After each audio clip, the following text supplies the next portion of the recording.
여러분 반갑습니다. 영적 건강 채널에 오신 여러분을 진심으로 환영합니다. 오늘도 우리 삶의 진정한 주권자이신 하나님 안에서 세상이 줄 수 없는 참된 평안과 안식을 누리시기를 간절히 소망합니다. 우리는 지난 시간 우리 뇌의 수신 체계와 영적 나병에 대해 깊이 나누었습니다.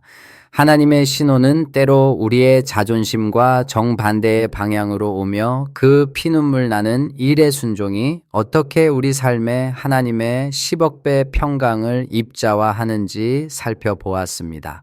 오늘은 그 여정에서 한 걸음 더 깊이 들어가 우리 인생과 공동체에 찾아오는 질병과 문제, 그리고 하나님께서 그것들을 다루시는 거룩한 방식에 대해 연구해 보려 합니다. 오늘 우리가 함께 탐구할 주제는 생명의 역설, 왜 제거가 사랑이며 질병은 성장의 기회인가입니다. 우리는 흔히 사랑을 모든 것을 덮어주고 수용하는 것이라고 생각합니다. 그러나 생명의 원리에서 볼 때 사랑은 결코 방조가 아닙니다. 사랑은 무조건적으로 모든 것을 허용하는 것이 아닙니다. 왜냐하면 사랑은 생명을 이루는 가장 강력한 힘이기 때문입니다. 생명을 이루는 유기체적인 요소들 중에서 어떤 부분이 방종하여 전체 생명에 위협이 된다면 그 문제를 해결하는 것이야말로 전체를 향한 가장 큰 사랑입니다. 오늘 이 시간을 통해 우리는 노화와 질병, 그리고 죄라는 문제를 하나님의 거시적인 관점에서 어떻게 바라보아야 하는지, 그리고 그것을 극복하는 과정이 우리에게 어떤 영적 영노화를 가져다 주는지 과학과 성경의 원리를 통해 낱낱이 파헤쳐 보겠습니다. 먼저 최근 현대 과학이 발견한 가장 놀라운 노화의 비밀 중 하나인 좀비 세포에 대해 이야기해 보겠습니다. 과학적 배경 지식이 없으셔도 괜찮습니다. 아주 쉽게 설명해 드리겠습니다. 우리 몸의 세포들은 마치 성실한 직장인과 같습니다. 각자의 자리에서 맡은 일을 하다가 너무 늙거나 상처를 입어 더 이상 일을 할 수 없게 되면 스스로 자살을 선택합니다. 내가 죽어야 새로운 젊은 세포가 그 자리를 채워 몸 전체가 건강하게 유지되기 때문입니다. 이것이 하나님이 우리 몸에 심어 놓으신 생명의 순환 법칙입니다. 그런데 문제는 죽어야 할 때 죽지 않는 세포들이 생겨난다는 것입니다. 과학자들은 이런 세포들을 좀비 세포라고 부릅니다. 이 세포들은 기능은 완전히 멈췄는데 죽지도 않고 우리 몸속에 버티고 앉아 있습니다. 여기까지는 큰 문제가 아닐 수도 있습니다. 하지만 진짜 문제는 이 좀비 세포들이 내뿜는 독성 가스입니다. 이것은 쉽게 말해 염증 독소입니다.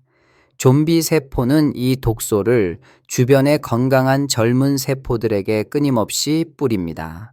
그러면 옆에 있던 젊은 세포들도 이 독소에 감염되어 같이 늙어버리거나 병이 듭니다. 이것이 바로 우리 몸이 급격하게 노화되고 질병에 걸리는 핵심 메커니즘 중 하나입니다. 과학자들은 아주 흥미롭고도 무서운 실험을 했습니다. 젊은 쥐와 늙은 쥐의 혈관을 연결한 것입니다. 결과가 어땠을까요? 놀랍게도 젊은 쥐가 급격하게 늙기 시작했습니다. 늙은 쥐의 피 속에 들어있던 좀비 세포의 독소들이 젊은 쥐의 건강한 세포들을 오염시켰기 때문입니다. 반대로 늙은 쥐에게서 이 좀비 세포들만 골라내는 약물을 투여했더니 늙은 쥐의 근력이 강화되고 심장 기능이 회복되는 영노화 현상이 나타났습니다. 노화가 단순히 피할 수 없는 운명이 아니라 이 독소 신호를 해결함으로써 되돌릴 수 있는 질병의 영역임을 밝혀낸 것입니다.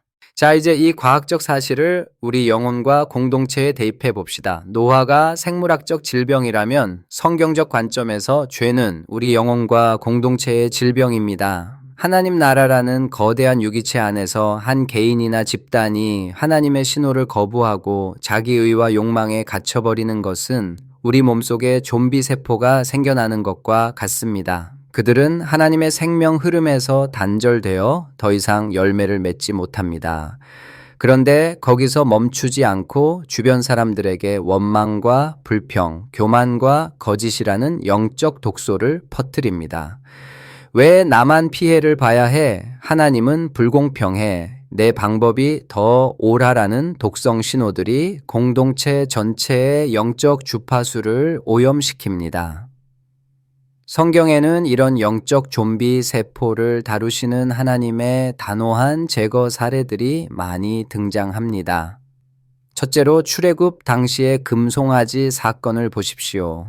이스라엘 백성들이 하나님을 버리고 금송아지를 숭배했을 때 하나님은 레위 자손을 통해 주동자들을 제거하게 하셨습니다. 둘째로 고라의 반역 사건입니다. 모세의 권위에 도전하며 하나님의 질서를 무너뜨리려 했던 고라와 그 가족들을 하나님은 땅을 열어 삼키게 하셨습니다. 셋째로 소돔과 고모라의 멸망입니다.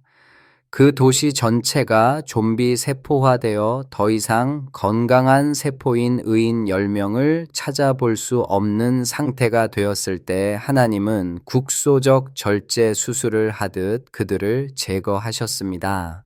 넷째로 신약의 아나니아와 삽비라 사건입니다. 초대교회의 순수한 사랑의 흐름 속에 거짓이라는 독소를 퍼뜨리려 했던 그들을 하나님은 즉시 제거하셨습니다. 세상의 관점, 즉 인간적인 인본주의 관점에서 보면 이 사건들은 너무 잔인해 보일 수 있습니다. 사랑의 하나님이 어떻게 그러실 수 있나라고 묻습니다. 그러나 생명을 이루는 거시적인 관점에서 보십시오. 이들은 단순히 나쁜 사람이라서 벌을 받은 것이 아닙니다. 이들은 이스라엘이라는 공동체, 즉 하나님이 온 인류를 구원하기 위해 만드신 거룩한 생명 생태계를 통째로 괴사시킬 수 있는 치명적인 좀비 세포였기 때문입니다. 하나님께서 그들을 제거하신 것은 미움 때문이 아니라 나머지 80%의 잠든 성도들을 살리고 전체 유기체의 생명을 보존하기 위한 최고의 사랑의 결단이었습니다. 사랑은 반김이나 방조가 아닙니다. 암세포가 온몸을 덮도록 내버려 두는 의사를 우리는 사랑이 많은 의사라고 부르지 않습니다. 진짜 사랑은 아픔을 무릅쓰고라도 수술대를 열어 생명을 위협하는 요소를 해결하는 것입니다. 예수님께서 마태복음 18장에서 가르쳐 주신 권면의 단계를 기억하십시오. 처음에는 혼자 가서 권하고 그 다음에는 두세 사람이 가고 그래도 안 되면 교회 전체가 말하게 하십니다. 이것은 세포가 스스로를 고치려는 유전자 수복 과정과 같습니다. 그러나 끝까지 거부하여 전체에 해를 끼친다면 그를 이방인과 같이 보라고 하셨습니다. 이것이 바로 공동체를 살리는 영적 격리이자 제거 작업입니다. 여기서 우리는 매우 중요한 통찰에 주목해야 합니다. 죄도 일종의 질병입니다. 하지만 하나님께서는 그런 요소를 통해서도 공동체를 더욱 성장시키고 건강하게 만들어 나가신다라는 점입니다. 여러분, 질병 그 자체는 분명 우리 생명에 위협이 됩니다. 통증은 괴롭고 노화는 슬픕니다. 그러나 거시적인 하나님의 관점에서 보면 우리가 이 질병과 문제를 극복하는 과정은 우리에게 어마어마한 유익을 가져다 줍니다. 의학적으로 보십시오. 우리 몸은 한번 질병을 앓고 나면 그 질병에 대한 항체를 갖게 됩니다. 면역 체계가 이전보다 훨씬 더 정교하고 강력해지는 것입니다. 이것을 영적으로 해석하면 공동체 안에 찾아온 환난과 시험, 그리고 좀비 세포들의 공격을 하나님의 방법으로 해결해 나가는 과정에서 우리의 영적 근육이 형성됩니다. 분별력이 생기고 인내를 배우며 무엇보다 아버지를 향한 절대적인 신뢰를 연습하게 됩니다. 질병을 극복한 후의 모습은 단순히 이전 상태로 돌아가는 것이 아닙니다. 훨씬 더 견고하고 더 높은 차원의 생명력을 가진 존재로 성장하게 됩니다. 이것이 바로 영노화의 신비입니다. 그러므로 우리는 어떤 사건을 만났을 때 그것을 단순하게 악하다거나 나쁘다고만 단정해서는 안 됩니다. 우리의 좁은 관점으로는 불행이고 저주처럼 보일지 모르지만 하나님의 관점에서는 그 모든 것이 결국 선을 이루는 과정입니다. 로마서 8장 28절은 하나님을 사랑하는 자들에게는 모든 것이 합력하여 선을 이룬다고 말씀합니다. 이 말씀은 단순히 위로의 말이 아닙니다. 이것은 생명의 물리학입니다. 하나님은 좀비 세포가 만들어낸 독소조차도 그것을 해결하는 과정에서 생기는 항체와 면역력을 통해 우리를 더 강하게 만드시는 분입니다. 그렇다고 해서 좀비 세포를 용납하고 허용하며 살라는 뜻은 아닙니다. 문제는 반드시 해결되어야 합니다. 죄는 반드시 회개와 단절을 통해 치유되어야 합니다. 다만 그 문제 해결의 과정 자체가 우리 생명이 더 굳건해지고 강해지는 필연적인 단계임을 믿으라는 것입니다. 문제는 끝이 아닙니다. 그것은 더 큰 생명으로 나아가기 위한 거룩한 진통입니다. 이 원리는 공동체뿐만 아니라 우리 개개인의 내면에도 동일하게 적용됩니다. 우리 안에는 수많은 좀비 세포들이 살고 있습니다. 내가 옳다라는 자존심, 나는 억울하다라는 피해자 의식, 저 사람은 벌 받아야 해라는 정죄의 마음들입니다. 이것들이 내뿜는 독소 신호가 우리 영혼의 보호 캐빈 텔로미어를 갉아먹고 우리를 영적으로 늙고 병들게 만듭니다. 제가 지난 시간에 고백했던 그 사과 사건을 다시 떠올려 봅니다. 하나님께서 저에게 상처 준 목사님을 찾아가 사과하라고 하셨을 때 제 내면의 좀비 세포들은 비명을 질렀습니다. 왜 당신이 가야 해? 당신은 피해자잖아. 저 사람이 사과해야지라고 말입니다. 이 좀비 신호를 따랐다면 저는 계속해서 분노와 억울함이라는 염증 속에 살았을 것입니다. 제 영적 감각은 점점 마비되어 나병 환자처럼 되었을 것입니다. 그러나 저는 피눈물을 흘리며 그 좀비 세포를 제거하는 선택을 했습니다. 발걸음이 떨어지지 않는 그 무거운 일의 순종, 그것은 제 자존심을 십자가에 못 박는 내면의 제거 작업이었습니다. 그 결과가 무엇이었습니까? 사과하고 나오는 순간 제 안의 염증 수치가 0으로 떨어졌습니다. 말할 수 없는 평강이 찾아왔습니다. 그것은 제 영혼이 다시 아기와 같이 부드러운 살을 회복하는 영노화의 순간이었습니다. 나중에 그분을 다시 만났을 때 저는 당당하고 평안했지만 그분은 위축되어 있었습니다. 하나님의 방법으로 문제를 해결했을 때 영적 주도권과 권위가 완전히 역전된 것입니다. 이것이 바로 하나님이 우리를 성장시키시는 패턴입니다. 말도 안 되고 비이성적으로 보이지만 그 십자가의 길이 결국 가장 지혜롭고 강력한 생명의 길이 됩니다. 마지막으로 우리가 어떻게 근본적으로 젊어질 수 있는지 그 비결을 말씀드리겠습니다.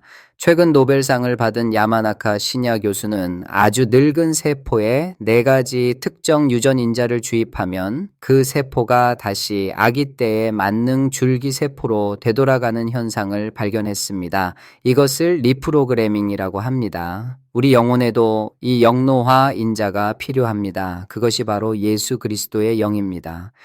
우리의 인생이 아무리 낡고 병들고 좀비 세포로 가득 차서 소망이 없어 보일지라도 우리 중심에 예수 그리스도의 마음이라는 인자가 주입되면 우리의 존재는 초기화됩니다.